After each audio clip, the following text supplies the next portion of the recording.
인천도시공사 도시재생사업본부장 고병욱입니다.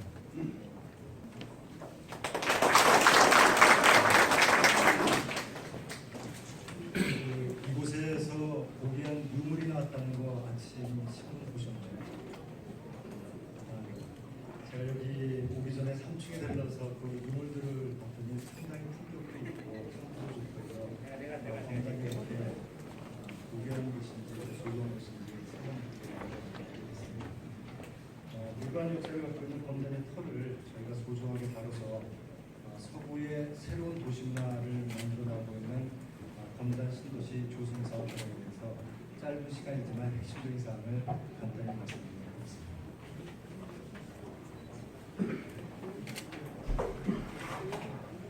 검단 신도시는 아신 바와 같이 인천 북측 그리고 김포시 경계에 인접해 있습니다.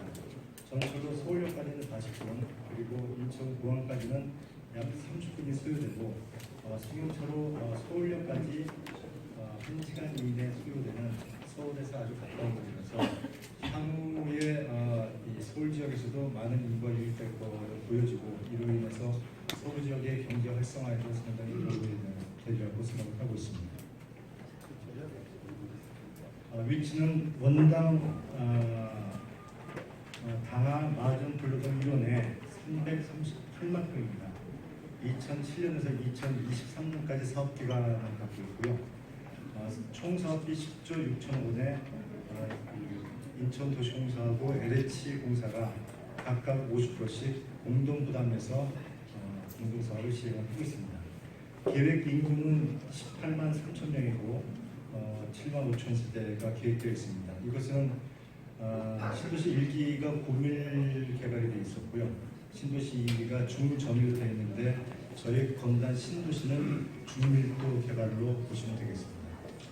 2007년에 택지개발 예정지구 택지개발지구 지정고시가 됐고요. 2009년에 개발계획 승인, 2015년 12월 달에 먼저 LH공사가 1단계 1-2 공고 조성공사를 착공했습니다. 그 이후에 2017년 1월 달에 저희 도시공사가 1단계 1-1 공고 조성공사를 착공하였습니다. 현재 공중률은 도시공사가 38%, LH가 40%로서 연말이 되면 계획 공중률을 초과 달성할 것으로 보여집니다. 다음은 토지용 계획입니다. 총 338만 평 중에서 주거가 37.2%, 상업 업무가 5.5%, 도시 지원 시설이 5.1%, 공원 녹지가 29.3%입니다. 특히 이곳에서 도시 지원 시설 용지는 검단 신도시의 자족적 기능을 갖고 있는 것으로서 저희가 5.1% 그리고 2기 신도시 평균이 3.5%인데 비해서 1.5배가 높은 수준입니다. 저희가 이 도시 지원 시설 용지를 활용해서 검단의 앵커라든지 또는 자족적 기능을 앞으로 유치를 하도록 하겠습니다. 또 하나는 이제 공원녹지 29.3% 중에서 다른 신도시하고 달리 원형림, 그러니까 기존의 산림을 저희가 그대로 보유하고 있습니다. 그래서 향후에 검단 신도시의 입주한 주민뿐만이 아니고 인근 그 서구에 계시는 주민들이 저희가 조성하고 있는 수목원이라든지 등산로 등을 풍부하게 이용하실 수가 있겠습니다. 검단 신도시는 택지 수급 물량을 조정해서 주택시장 안정화를 꾀하고 있습니다. 그래서 3단계로 구분해서 사업이 진행하고 있고요. 1단계는 117만 평, 2020년 12월까지 마무리를 하고 2단계는 2022년 6월까지 127만 평을 조성하게 되겠습니다. 3단계는 2023년까지 마무리하고 94만 평을 조성을 하도록 되어 있습니다.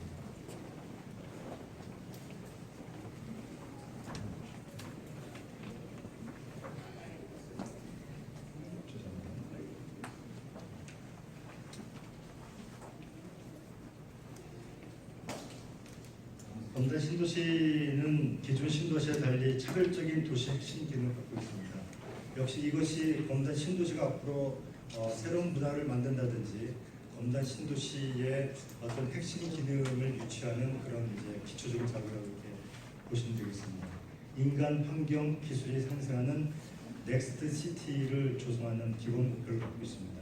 이와 관련돼서 첨단 미래 도시, 청년 문화 도시, 에코 힐링 도시라는 기본 개념으로 이런 도시 지원 시설과 기타 시설들을 계획하고 있습니다.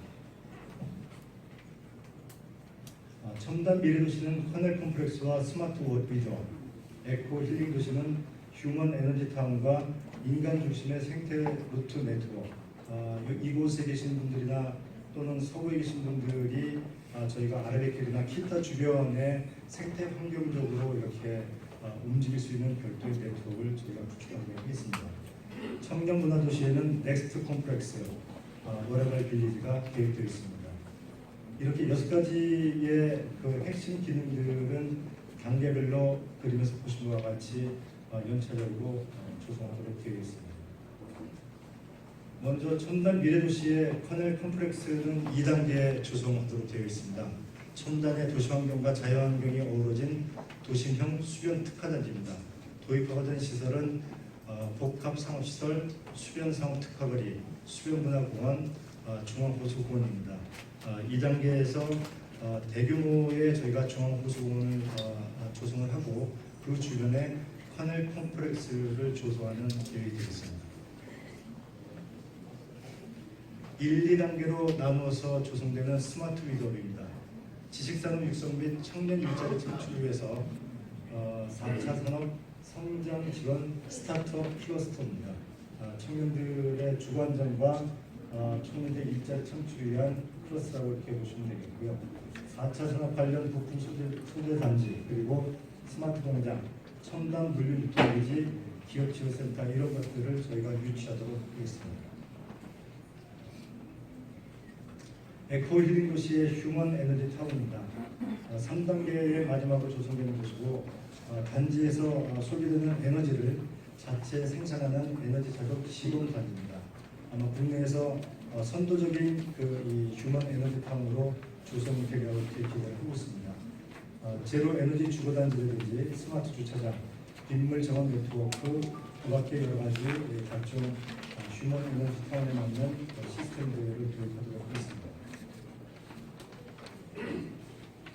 청년 문화도시 내에 설치되어 있는 넥스트 컴플렉스 1단계에 조성되는 내용입니다. 수직적 융복합화를 통한 차별적 복합 문화 사업 공간인데 아마 이곳에서 초기에 저희가 핵심 기능과 앵커 시설들을 만들어내고자 합니다. 이것을 성공시켜서 향후 진행되는 2단계, 3단계를 좀 더 속도감 있게 활성화시키는 그런 중요한 과제라고 이렇게 생각을 합니다. 청년문화도시의 워라벨 빌리지 3단계 조성 내용입니다. 청년의 주거 문제를 해소를 해서 청년 위주, 청년 우선되는 주택지를 공급을 하고 그들이 그곳에서 어떤 일을 할 수 있는 그런 이제 공간입니다. 그래서 일과 사안의 균형을 위한 주거단지를 이렇게 보시면 되겠고요. 청년 및 신혼부부를 위한 소형 주거단지, 스마트 워크센터, 청년문화공간, 스타트업, 메이커 스페이스 다양한 기능들을 계획을 하고 있습니다. 이렇게 조성되는 검단 신도시의 개발과는 저희가 추정한 숫자는 건설 부분에서는 36조 원의 신규 투자 효과가 있고요.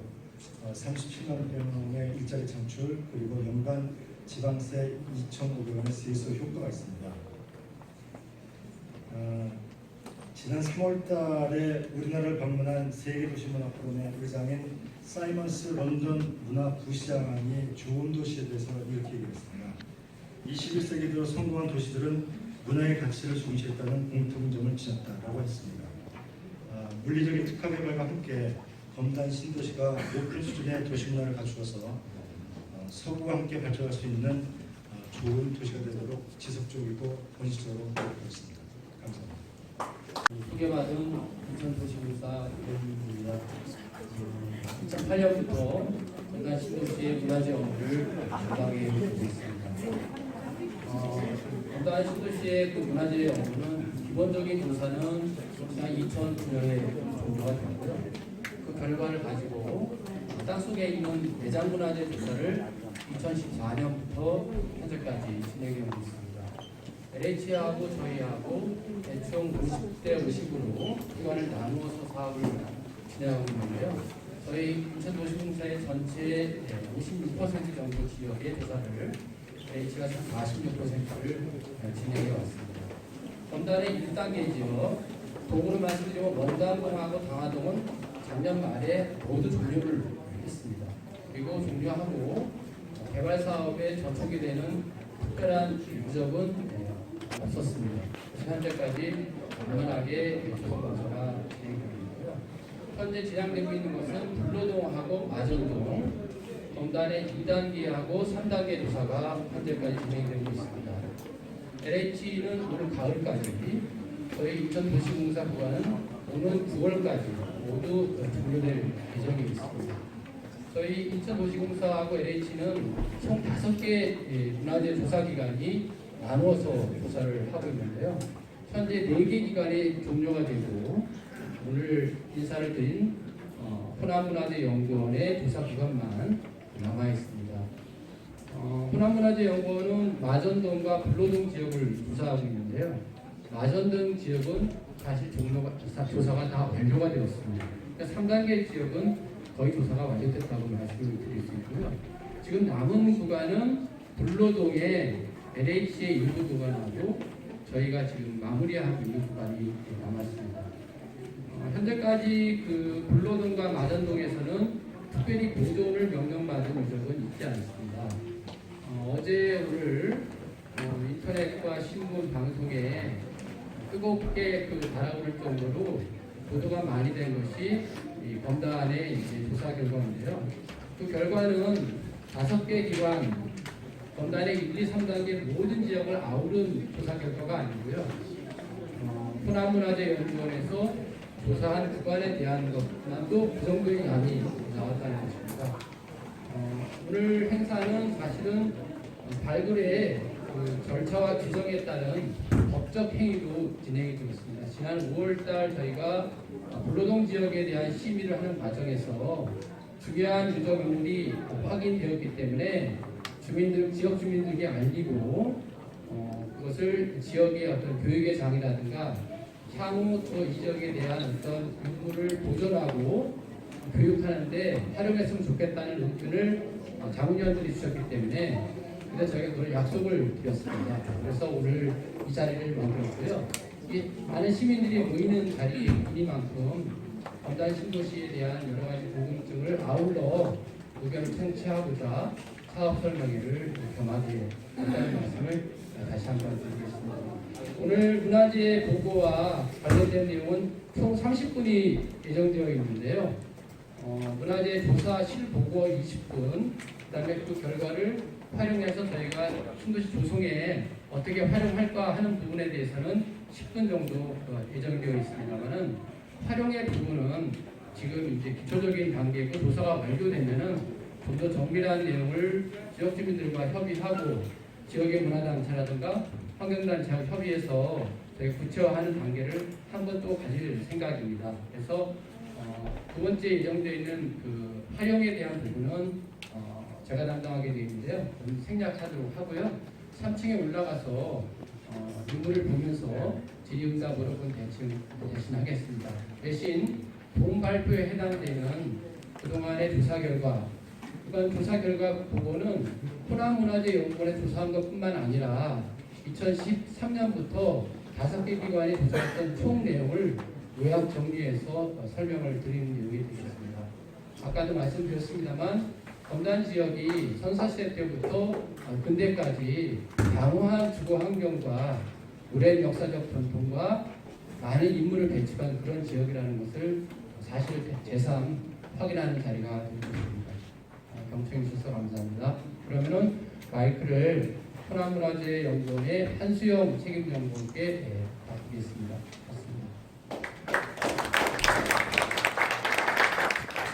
안녕하십니까. 호남문화재연구원의 한수영입니다. 저희는 문화재 조사를 하고 있는데요. 문화재 조사는 공공의 자산입니다. 그래서 저희는 지금 오늘도 현장에서 땀 흘리면서 인천 검단 신도시의 역사가 어떠했는지 조사를 하고 있고요. 실제 저희가 지금 원당동에서 살고 있습니다. 그래서 좀 땀 흘리다가 좀 더럽게 왔다 갔다 해도 혹시 저희를 만나시면 고생한다라고 토닥토닥 해주시면 저희가 큰 힘을 얻어가지고 좀 더 조사를 할 수 있지 않을까 싶고요. 이제 저희가 2015년부터 조사를 진행을 했습니다. 그래서 그 중에서 중요한 성과를 중심으로 말씀을 드리겠습니다. 이게 이제 검단 신도시의 개요인데요. 검단 신도시 조성 면적이 340만 평입니다. 저희가 한 10여 년 전에 전북 혁신도시를 했었는데 그때만 해도 전북 혁신도시가 농지가 대부분이다 보니까 부채사업 중에서 가장 대규모 사업이라고 했었거든요. 그런데 거기보다 200만 평이 더 많은 게 검단 신도시입니다. 그래서 엄청나게 큰 면적을 개발을 하고 있고요. 그러다 보니까 조사 기관도 저희는 이제 호남에서 왔고요. 경상도, 충청도 여러 기관에서 입찰을 통해서 조사를 지금 진행을 하고 있습니다. 이게 이제 검단의 옛 모습인데요. 그 인천의 동북 쪽에 어떻게 보면 위치를 하고 있습니다. 이건 대동여지도에 나오는 인천 지역의 옛날 모습이고 인천이 이제 광역시이다 보니까 많이 면적이 확장이 됐습니다. 그래서 인천 중에서 검단 신도시가 여기에 지금 위치를 하고 있습니다. 그래서 지도에도 보시는 바와 같이 서해하고 붙어 있고 또 한강 하류에 있다 보니까 해로를 통한 또 육로를 통한 교통 이점이 상당히 많아서 선사시대부터 상당히 많은 누적이 많이 보고가 되고 있습니다. 이게 이제 검단 신도시 조사 지역인데요. 여기 지금 여러 가지 색깔로 칠해놓은 게 각 조사 기관의 모습입니다. 초록색은 보존하는 지역이고요. 저희 호남문화재연구원은 이 오렌지색으로 표시한 지역인데요. 저희가 조사한 것을 중심으로 검단의 역사가 어땠는지 말씀을 드리겠습니다. 먼저 구석기 시대 유적인데 저희 현장에서는 구석시대 유적은 확인이 안 됐습니다. 아쉽게도. 그런데 이제 주변에서 이렇게 뭐 불로동이라든지 원당동, 가정동에서 구석시대 유적이 확인이 됐는데요. 실제 이제 그냥 이렇게 산에서 굴러 떨어진 돌하고 이런 석기하고 뭐가 다른지 구분이 쉽지가 않거든요. 근데 그냥 땡글땡글 굴러 떨어진 돌하고 의도적으로 내가 나 뭘 만들겠다 하고 타점을 조준을 해서 만든 거는 이제 나중에 박물관 가서 보시거나 그러면은 좀 깨진 면이 좀 다르고요. 또 이게 유물이 출토되는 양상이 좀 다릅니다. 여기 좀 보시면은 이렇게 약하게 희미하게 내려오는데 이게 이제 우리나라에 빙하기가 있었잖아요. 빙하기에 날씨가 추우니까 땅이 얼어요. 그래서 땅이 얼고 나서 날씨가 따뜻해지면은 언틈으로 빗물이 들어가면서 이거를 이제 저희가 쐐기층이라고 부르는데 이런 쐐기층이 형성이 되고요. 이 마지막 쐐기층이 만들어진 게 기원전 2만 년 전에서 한 15,000년 전에 해당이 됩니다. 그래서 유물이 뭐 이 위층에서 나왔다. 그럼 이거는 15,000년보다 최근 거고 유물이 이 아래층에서 나왔다. 그러면 2만 년 전보다 더 오래된 거고. 그래서 인천에서는 지금 여기 보시는 주먹도끼도 출토가 됐고요. 그 다음에 이런 찌개돌, 삼형돌 같은 거, 그리고 뭐 동물 가죽을 마련했을 때 쓰는 소형 글개 같은 것들이 상당히 많이 확인이 돼서 적어도 한 5만 년 전부터는 인천 지역에 구석기 시대 사람들이 살았던 것으로 그렇게 지금 현재까지 확인이 되고 있습니다. 다음으로 가장 많이 인천 지역에서 확인이 되는 유적이 바로 신석기 시대 유적입니다. 저희는 내륙이다 보니까 그렇게 많지는 않은데요. 영종도라든지 여러 섬에서 신석기 시대 폐총이 많이 확인이 되고 있는데 이게 이제 저희 현장의 모습인데요. 지금 한강으로 흘러들어가는 지류가 이렇게 흐르고 있습니다. 그래서 아마 어로 활동을 하기에도 상당히 좋은 곳에 위치를 하고 있고 뒷자리는 여기 구릉 정상에서 확인이 됐는데 주변을 조망하기도 좋고 어로를 통해서 왔다 갔다 하기도 좋고 이런 곳에 지금 뒷자리가 확인이 됐습니다.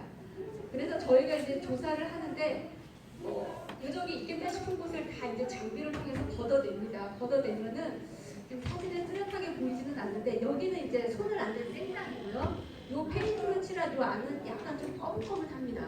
그래서 한번 파였다가 덮어진 곳은 이렇게 좀 색이 구분이 되거든요. 그래서 요 내부를 팠더니 이렇게 길이가 한 350cm 정도 되는 신석기 시대 집자리가 확인이 됐고요. 여기 보시면은 기둥구멍 달려 있고 가운데 노지가 확인이 됐습니다. 그래서 그 안에서 이렇게 석재, 봉잇돌, 찢는 데 사용했었던 이런 돌하고 우리가 박물관에서 많이 보는 빗살무늬 도기가 출토가 됐는데요. 빗살무늬 토기의 가장 큰 특징은 이렇게 밑이 뾰족한 겁니다. 그리고 시대가 가장 올라가는 게 이 아랫부분에 무늬가 있는 거예요. 그러니까 정면에다 무늬가 있다가 점차 무늬가 없어지는데 여기에서 나온 지금 빗살무늬 토기는 이 정면에다 문양이 있기 때문에 지금부터 한 5,000년 이상 전에 만들어진 빗살무늬 토기라고 봐도 좋을 것 같고요. 혹시나 이런 유물이 뭐 바닷가나 이런 주변에서도 나올 수가 있거든요. 근데 뭐 이런 뾰족한 조각이 나왔는데 여기에 빗살무늬 시군돼 있다. 그러면 이거는 적어도 기원은 3,000년 이상, 지금부터 5,000년 이상 거다. 그렇게 생각하셔도 좋지 않을까 싶습니다. 그 다음에 이제 나오는 게 청동기 시대 유적인데요. 저희가 조사하고 보니까 가장 학술적으로 의미가 있는 시대가 바로 이 청동기 시대인 것 같습니다. 지금 보시면은 뭐 어디라고 할 필요가 없을 정도로 이렇게 상당히 넓은 부분에서 청동기 시대 유적이 확인이 됐는데요. 이제 보시면은 뱀해산에서 내려가는 능선인데 요 능선 사면에 상당히 경사가 심한데 요 위에까지 올라가가지고 집자리를 썼더라고요. 그래서 이렇게 지금 분고선 따라서 길게 주거지가 조성이 되어 있고요. 반대쪽에서 본 모습인데 이렇게 집자리들이 길게 늘어서 있는 모습을 볼 수가 있습니다. 우리가 이제 청동기를 실제 사용을 했기 때문에 청동기 시대라고 하는데 청동 유물이 보편적으로 많이 사용이 되지는 않고요. 이때 많이 썼었던 거는 낮에서부터 전면을 다 다듬은 그런 간석기하고 그 다음에 아까 보셨던 빗살무 토기는 밑이 뾰족한데 이때부터 이제 밑이 판판한 무문 토기로 바뀌게 됩니다. 그리고 청동기 시대는 또 하나의 특징이 농사를 지었습니다. 벼농사를 지었기 때문에 정착 생활을 하게 되고 그러다 보니까 농사 지은 것들이 많이 남게 되죠. 그럼 잉여 생산물이 생겨서 그거를 가지고 먹다 보니까 인구도 늘어나고 그리고 어떤 사람은 농사 안 짓고 그걸 뺏기고 해서 전쟁도 많이 활발해지는 시기입니다. 그래서 이전에 구석기나 신석기 시대보다 사회 조직이 훨씬 커지고 복잡해지고 다양해지는 그런 시기가 바로 이 청동기 시대인데요. 일반적으로 기원전 500년에서 기원전 300년까지를 청동기 시대라고 해서 여기 조기, 전기, 중기 이렇게 구분을 하는데 검단에서 나온 거는 지금부터 한 3,000년 전에 전기에 해당하는 유적이 저희가 조사한 데서만 해도 100여 개 이상이 조사가 됐고요. 검단 신도시 내에서 450개가 확인이 됐습니다. 이거는 현재까지 우리나라 뭐 중서부 지역에서는 최대 규모의 유적이라고 볼 수가 있을 것 같습니다. 좀 더 자세히 보시면 이제 집자리는 땅을 파고 만들었습니다. 우리 그 김장독 땅에 묻듯이 선사시대 사람들은 자체적으로 온도를 조절하기가 어려웠기 때문에 구덩이를 파면은 여름에는 시원하고 겨울에는 따뜻하거든요. 그래서 땅을 파고 집자리를 만듭니다. 그래서 지금 크기가 작은 거는 뭐 5m 정도 되고요. 막 긴 거는 40m도 있는데 지금 이 집자리는 한 18m 정도 되는 집자리고요. 여기 보시면 이러한 게 이제 노지가 되겠습니다. 약간 붉게 물들어 있고요. 그 다음에 이쪽에서는 지금 유물들이 좀 많이 나왔죠. 이쪽에서는 이런 화살표, 가락바퀴, 반어령 석도, 토기편 이런 것들이 많이 나왔는데 이거를 가지고 이제 우리가 복원을 하는 거죠. 그래서 지금 여기 보시면 이제 제가 이렇게 청동기 시대다 보니까 아이언맨 모형을 넣어놨는데요. 이게 이제 17m인데 이게 170cm 정도 되는 사람의 모습입니다. 그러니까 생활 공간이 어느 정도인지 좀 감이 오시죠. 그래서 이 정도 공간이다 보면은 아마 대가족이, 그러니까 할아버지, 자식, 손주 이렇게 대가족이 이 집 안에서 살지 않았을까. 그런데 노지가 있는 이쪽은 따뜻하니까 생활 공간이고 유물이 많이 나온 이쪽은 이건 지금 이제 노지가 아니라 작업할 때 썼었던 구덩이거든요. 그래서 이쪽은 작업 공간이고 그래서 이런 식으로 공간 분할을 해서 집을 활용하지 않았을까 그렇게 볼 수가 있고 이러한 그 기둥구멍들을 통해서 이렇게 집의 모습을 복원할 수가 있는 거죠. 기둥구멍과 뭐 대들보 얹어가지고 석가래를 한 그런 움집의 형태로 복원이 될 수가 있습니다. 그래서 검단 신도시 안에서는 이렇게 원래 집이 있었는데 그 집을 파괴하고 또 집을 짓기도 하고요. 지금 이 집 같은 경우는 이 집이 있었는데 집이 좁았나 봅니다. 그래서 더 확장을 해가지고 그 베란다 확장하듯이 이렇게 베란다 확장을 해가지고 집을 많이 만든 경우도 보이고 있습니다. 거기서 나온 토기들인데요. 아까 빗살무 토기는 밑이 뾰족했는데 이건 이제 밑이 판판한 토기로 바뀌고요. 무늬가 없어집니다. 그리고 이제 여기 자세히 보시면은 3층에도 유물이 있지만 이렇게 구멍을 뚫기도 하고요. 지금 이거 같은 경우는 아가리를 이렇게 구현을 한번 접었습니다. 그래서 이제 연구자들은 이런 토기가 많이 나오는 곳, 그 다음에 이런 토기가 많이 나오는 곳, 또는 복합된 곳 이런 걸 가지고 그 이제 지역색을 성격을 연구를 하고 있는 거죠. 그리고 이 유물 중에 가장 많이 나오는 게 석기류입니다. 아까 말씀드린 말의 석기인데요. 이런 화살촉, 그 다음에 돌칼, 석참, 돌도끼, 이거는 그 달붙인데요. 이런 식으로 이게 아마 예전에 그 족장이 지휘봉 같은 걸로 썼던 그런 도끼도 있고요. 그 다음에 가락바퀴 이런 것들이 확인되고 있고요. 이건 이제 많이 박물관에서 보셨을 텐데 반어령 석토라고 해서 실제 이렇게 벼 이삭을 훑어낼 때, 그러니까 나무를 훑어낼 때 썼었던 유물이다 보니까 이런 게 있으면은 여기서 농사를 지었다라고 얘기를 할 수가 있는 거죠. 근데 이런 게 문헌에는 나오지가 않는 거죠. 인천 우리 역사책에 보면은 그 비류가 맞아 미추홀을 만든 그 삼국사기 기록에 그 기원전 1세기 때부터 문헌에 등장을 하게 되는데 문헌에 없는 구석기 시대, 신석기 시대, 청동기 시대 그리고 문헌은 있더라도 이 문헌에 안 나온 많은 부분들은 이러한 발굴을 통해서 당시의 역사가 어땠나 복원을 해볼 수가 있을 것 같습니다. 그 다음에 이제 청동기 시대 때 집자리는 지금 검단에서 나온 게 450기인데 그러면 과연 이 사람들이 죽었을 때 무덤은 뭘 썼을까? 이것도 저희도 상당히 궁금해했었는데요. 인천 지역에서 확인된 청동기 시대 무덤은 기존에 보고된 거는 돌로 만든 석관묘라고 해서 돌로 이제 관을 짜서 만든 무덤이 보였는데 저희 조사 범위에서는 이렇게 지성묘가 몇 개 확인이 됐습니다. 그런데 이 시기는 아직 그렇게 무덤이 모든 사람이 쓸 정도로 보편화되지는 않았고요. 아마 그 이제 족장이나 좀 그 마을이나 부족의 우두머리들만 이런 무덤을 쓰지 않았을까 그렇게 추정을 해볼 수가 있습니다. 그래서 저희가 이제 실제 조사하는 모습인데 이게 크기가 3톤 정도 됩니다.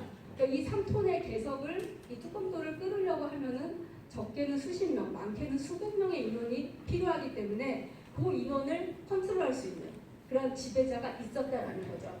이거는 잘 아시는 그 강화도에 있는 지성묘인데요. 원래는 이렇게 벽석을 세우고 시신을 옆으로 넣고 낙음토를 했을 것으로 보이는데 이제 인천에서는 아쉽게도 좀 이렇게 무너진 형태로 확인이 됐습니다. 요 하나는 지금 세워진 상태인 것 같고요.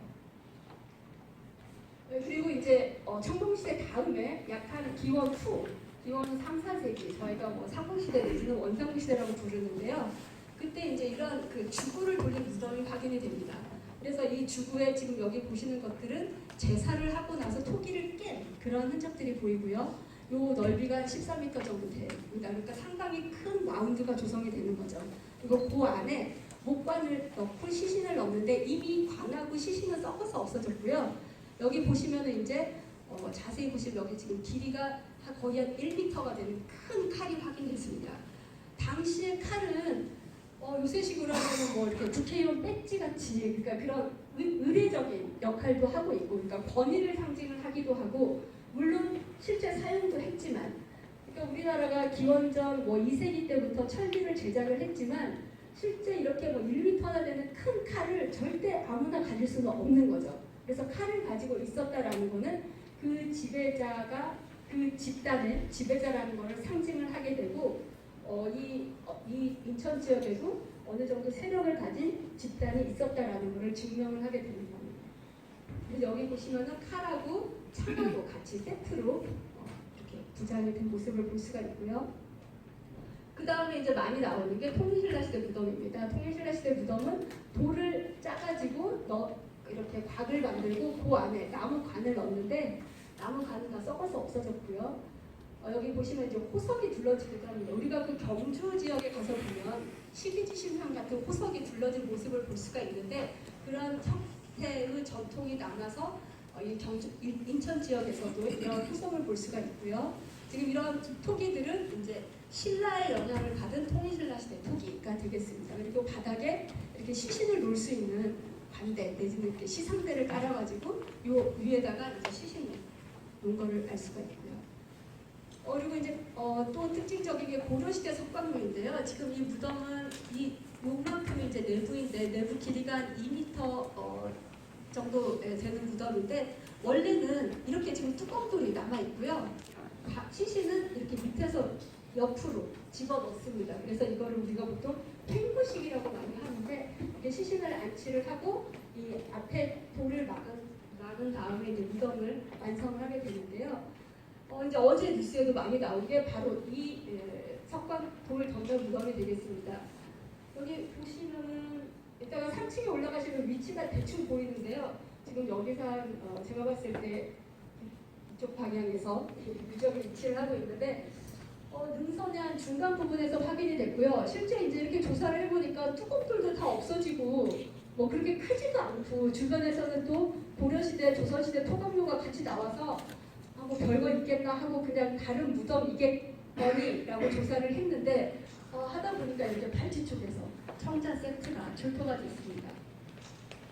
그래서 이거 보시면은 이게 참외 모양의 주전자고요. 그 다음에 청자 잔 받침, 접시, 그 다음에 물을 받아놨던 큰 대발 같은 거, 푼주라고도 하는데요. 그래서 아마 여기에 찬물을 붓고 찻잔을 마십니다. 그리고 이런 접시에는 약간의 그 다과 같은 거를 올려놔서 찻잔으로 사용을 했을 것 같고 그 남은 물은 이제 여기다가 버리게 되는 거죠. 그래서 이러한 다기가 일괄로 세트가 출토가 됐습니다. 이거 이제 혼자 차의 종류에 따라서 뭐 이거는 마차, 이거는 녹차 이렇게 혼자 마실 수도 있고요. 아니면 뭐 두 분 같이 세트로 마실 수가 있는데 그거는 이제 뭐 그러니까 저희가 이제 추정해본 거고요. 그래서 이러한 청자가 확인이 될 게 왜 중요하냐면 실제 중국에서는 뭐 삼국시대 이전부터 자기가 만들어집니다. 그런데 자기 만드는 기술이 굉장히 국가에서 관리할 정도로 보안을 철저히 유지를 했어요. 그러다가 이게 우리나라의 이제 9세기 중반경에 용인 서리 지역에 초기 청자가 들어오게 됩니다. 그러다가 잘 아시는 경소동 유적이 10세기에서 11세기 정도의 녹청자가 만들어지고요. 아마 이게 귀족들의 수요가 폭발적으로 늘어나다 보니까 용인, 뭐 인천 이 지역의 나무는 다 줄다 뱄을 것 같아요. 그러니까 청자를 만드는데 가장 중요한 게 세 가지인데 일단은 흙이 좋아야 되고 그 다음에 땔감이 많아야 됩니다. 엄청난 소나무가 들어가고요. 그 다음에 운송이 또 좋아야 됩니다.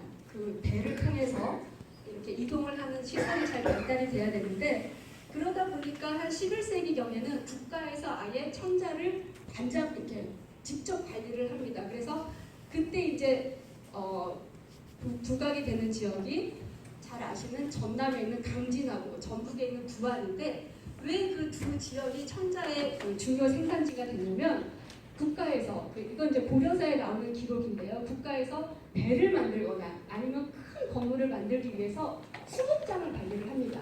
큰 나무를 일부러 키우는데 그게 바로 부안에 있는 변산하고 강진 옆에 있는 고흥 청반산입니다.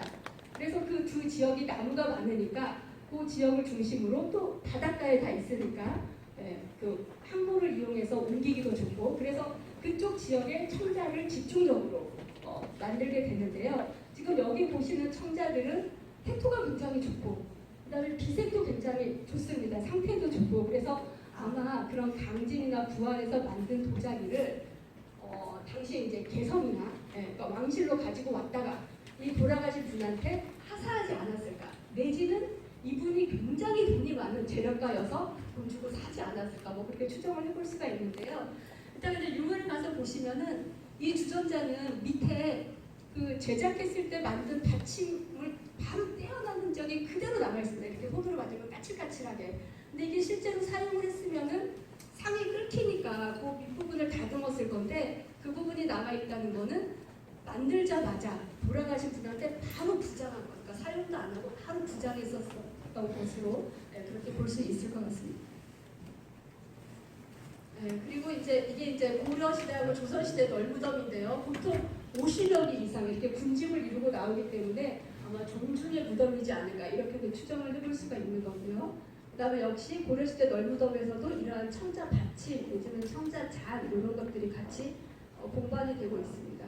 그리고 또 보이는 게 이러한 그 거울도 나오고요. 그 다음에 이거는 이제 몽고작입니다. 몽고작이. 아까 제가 이제 우리나라 그 고려청자가 고려청자에 대해서 간단히 말씀을 드렸는데 우리나라 자기가 왜 우수하냐면 이제 그 중국의 자기 만드는 기술이 우리나라로 넘어올 즈음에 북쪽으로는 몽골로도 가고 남쪽으로는 뭐 베트남까지 아시아까지도 가고 이 아시아 지역으로 좀 확산이 되는데 다른 지역에서는 우리나라 청자를 만드는 기술같이 발달된 비생을 내지도 못하고 또 우리는 아시는 바와 같이 상금 청자를 독자적으로 개발을 하잖아요. 이렇게 질 좋은 우수한 청자가 만들어지는데 요거는 지금 몽고에서 비슷한 시기에 만든 자기입니다. 이 몽고 자기가 인천에서 나오는 거는 좀 마음 아픈 얘기긴 하지만 몽고 침입으로 강화도가 점령당하고 또 삼돌초를 점령하기 위해서 몽고가 제주도까지 내려가잖아요. 그래서 우리나라에서는 인천 일대, 강화도 일대하고 제주도에서 이런 몽고 자기가 많이 나오는데요.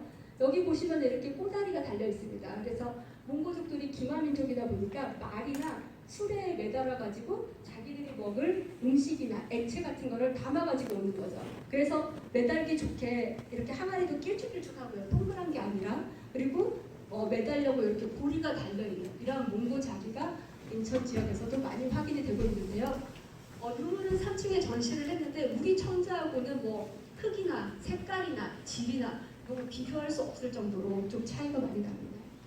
그리고 여기 같이 이제 나오는 송나라 때 동전들 이러한 유물들은 대부분 11세기, 12세기 때 유물들인데 아마 돌아가신 분이 상당하니까 그래도 좀 재산을 가지고 있지 않을까 그렇게 추정을 해볼 수가 있고요. 그다음에 이제 조선시대 때도 이런 건물지들 여기 이렇게 주초를 통해서 저희가 이제 몇 칸 건물인지 상부는 어땠는지 이런 건물지들도 조선시대도 많이 나오고요. 이제 조선시대 때 회광묘가 또 확인이 됩니다. 그래서 안에서는 이렇게 인골이 출토가 되는데 이 인골은 뭐 이제 그 골반에 벌어진 거를 가지고 남자인지 여자인지 이런 것도 우리가 뭐 유출을 해볼 수가 있는데 이분은 아마 남자분인 것 같고요. 그리고 그 조선시대 유적에서는 이런 백자하고 그다음에 기와 같은 게 많이 나오는데 조선시대뿐만이 아니라 고려시대 그 기와에서는 이렇게 김포 관가명의 기와 유물들이 상당히 많이 나옵니다. 지금 저희가 조사하는 검산 신도시가 예전에는 김포 땅이었다 보니까 이렇게 김포명의 유물들이 상당히 많이 나오고 있어요. 그래서 검산 신도시 발굴 성과를 간단히 요약을 해보면요. 구석기 시대에서 조선시대까지 상당히 다양한 유물과 확인이 됐습니다. 그래서 구석기 시대는 뭐 불로동이나 원당도 이런 데서 확인이 됐고 신석기 시대 주거지는 전면이 시물된 비쌀문 토기가 확인이 됐고요. 그다음에 이거 외에도 뭐 지성묘, 중궁묘, 돌널무덤 이런 것들 다양한 유물들이 상당히 많이 나온 게 의미가 있고요. 그다음에 또 이제 학술적으로 의미를 부여를 하자면 그 아까 3,000년 전에 경기 청동시대 중서부 지역 최대 주거지 분이 이 검산 신도시에서 확인이 됐습니다. 주거지 형태는 뭐 이렇게 상당히 다양하고요. 안에서도 이러한 토기들이나 유물들이 확인이 되기 때문에 이런 거를 가지고 이 지역 사람들이 어디서 왔는가. 지금 현재 이 상태로 보면은 검산 신도시의 이 청동시대 정기 사람들은 아마 대동강이나 청천전 같은 북방 쪽에서 내려와가지고 여기에서 기원전 한 11세기에서 8세기 정도까지 정착을 한 것 같습니다. 그러다가 이러한 집단이 다시 평택이나 아산, 천안으로 이동을 하게 되는데요. 아마 이제 그렇게 이동하게 된 이유 중에 하나는 인천이 저희가 이제 그 윤영구 박사님께서 저희 오자마자 인천은 빗물도 짜다 그렇게 말씀을 하셨는데 이게 농사를 지으려면은 농사 기술이 그렇게 발달을 하지 않은 상태에서 짓기 때문에 이게 좀 바닷물 영향으로 농사 짓기에 그렇게 썩 좋지는 않았을 것 같아요. 그러니까 기술이 발달하기 전까지는. 그러다 보니까 전기 집자리 사람들이 살다가 이게 제일 좋은 거는 중기 그 다음 시기 계속 이어지면 좋은데 그 다음 시기는 좀 유적이 뜨끔하거든요. 그래서 경기도 남부나 아산만 쪽으로 그 집단들이 좀 이동을 한 것 같습니다. 그래서 그러한 그 전기 청동시 유적이 나온 데 큰 의미가 되겠고요. 그다음에 아까 말씀드린 바와 같이 고려시대 한 11세기 후반에서 12세기에 제작된 청자가 이렇게 세트로 나왔는데 실제 유물이 가장 의미 있는 거는 사람으로 따지면 족보가 그러니까 이제 소위 뭐 무슨 가문이냐 이걸 얘기하듯이 유물도 그냥 박물관에서 보는 청자 저런 주전자는 돈 주고 산 거거나 내지는 뭐 볼통공상 이런 데를 통해서 구입한 거라면은 저희 이번 그 조사에서 나온 거는 위치가 확실한 그러니까 족보가 확실한 유물이 있는 거죠. 그래서 문화재적 가치가 상당히 크지 않나 이렇게 생각이 됩니다. 그래서 그 마지막으로 제가 들은 생각은 인천 도시공사에서 이 지역의 주거 문제를 해결하기 위해서 아파트도 짓고 건물도 짓는데 이미 3,000년 전에 여기는 신도시가 있었다라는 생각이 들게 됐습니다. 이상으로 발표를 마치겠습니다. 말씀드린 내용의 중요한 부분들은 3층에 전시가 되어 있습니다. 저희가 올 말에 검단의 모든 조사가 끝나게 되면은 발굴된 유물을 이제 등급을 매겨서 쉽게 얘기해서 A급은 전부 국가에 귀속을 시키게 되어 있습니다. 그러면 이제 국립박물관으로 일반적으로 들어가게 되는데요. 그러면 창고에 들어가면 언제 다시 세상 빛을 볼 가능성이 없습니다. 가까이서 유물을, 이적의 유물을 체결할 수 있는 귀중한 자료가 올라가서 보시고요. 유물을 보시면 또 궁금한 게 있으니까 연구원들한테 질문해 주시면 상세히 말씀을 드리도록 하겠습니다. 예.